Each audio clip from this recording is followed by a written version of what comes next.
Well, it's the other big story making international headlines. Leaders from government, civil society and businesses are converging on Davos, Switzerland for the 2025 World Economic Forum. Vice President Kashim Shettima is leading the Nigerian delegation comprising mainly government officials.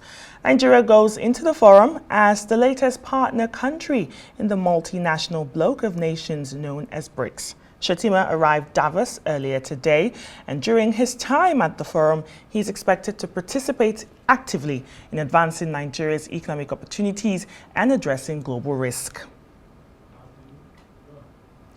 Let's cross over now to our State House correspondent, Adesua Omoruan, who is in Davos covering the World Economic Forum. Adesua, good evening and thanks for joining me on Newsnight. Well, we've seen... Thank you very much, Nkechi. We've seen the World Economic Forum managing to stay in the... I wouldn't even say managing, staying in the news, despite the world turning to Washington for the inauguration of Donald Trump. We saw reports saying global leaders were trying to decide, should we go for Trump's inauguration? Should we attend the first day of Davos? How has day one in Davos been? What has been the highlight of day one of the World Economic Forum, Adesua? Once again, thank you, Nkechi, for having me on Newsnight. It's quite the balancing act for the world leaders and the CEOs who began arriving in Davos for the World Economic Forum for the year 2025, keeping one eye here on the global stage and the other on the events unfolding in Washington as the world's largest economy inaugurated its 47th president, Donald Trump. So it was quite the balancing act. We did have some sessions, on day one, but nothing I would say was so significant to take away the world's attention from Washington today. We were told that some CEOs, like you rightly said, had to debate whether to leave or to stay. We know that the TikTok CEO, for instance, dropped off the World Economic Forum guest list just as his name appeared on the list to attend the inauguration today.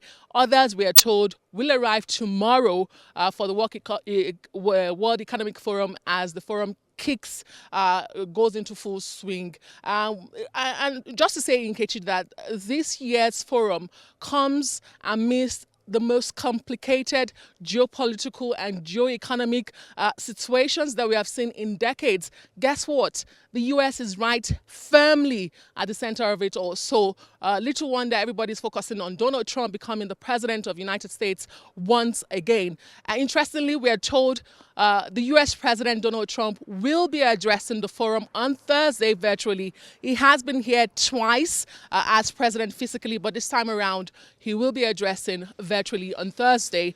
We're on ground to bring you updates of that. Adesua, another person we're keeping an eye on is our Vice President, Nigeria's Vice President Kashim Shettima, who landed in Davos earlier today. You sent us that report. He's leading Nigeria's delegation. What are we expecting? Is he speaking on air? Is he giving any keynote speech? And what's Nigeria hoping to achieve when it comes to the World Economic Forum this year? Right. So this is Vice President Kashim Shettima's second appearance at the World Economic Forum. It's a familiar terrain for him, just as the Bola Tinubu administration continues its efforts to reposition Nigeria as a key player when it comes to global economic and sustainability conversations. That's what the administration says it has been trying to do in the last 19 months or so. And as you know, Vice President Kashim Shettima leads the highest economic advisory body in the country that advises the president on economic matters. So it is really his turf. He's here with some government officials, but we are told we have bilateral meetings with development partners, with business leaders. But beyond that, he will also be participating actively either as a co-chair or a panelist for different sessions. And when you look at the themes of those sessions, they include global risks, leveraging private sector in accelerating the world's single trade market, the AFCFTA, trade policy, which has really, been stalling. It hasn't achieved the goal which it was set out to do. So there'll be conversations around that. There'll be conversations around adopting a digital economy, something Nigeria and the government is hoping to really leverage on, moving away from the oil economy to tap into technology, trade, and sustainable development. So those are interesting themes that align with the Tinubu administration and conversations that will be had here in the next couple of days in Switzerland at the World Economic Forum for 2025. But beyond that, I think something that we should also look out for would be the launch of the HRI report. So what this really is to help accelerate and tap investment into Africa. It's a collaboration between the African Development Bank and other partners. Vice President Kashim Shettima will also be a part of that conversation. So that's something to look forward to. It's bringing in capital inflows to African frontier markets, emerging markets like Nigeria. So the Vice President's schedule does look very packed. He arrived earlier today, so there was really no activity for the day. As the forum goes into full swing, like I said earlier, tomorrow, we hope to see him participate in these sessions.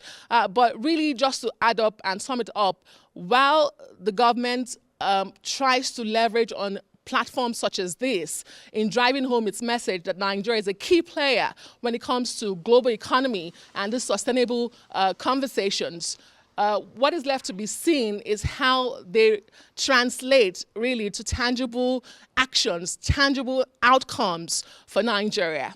Very important point you've made there, Adesua. Thank you so much, Adesua Omoruan, for keeping an eye out for us in Davos, and I'm sure we'll have more updates from you tomorrow.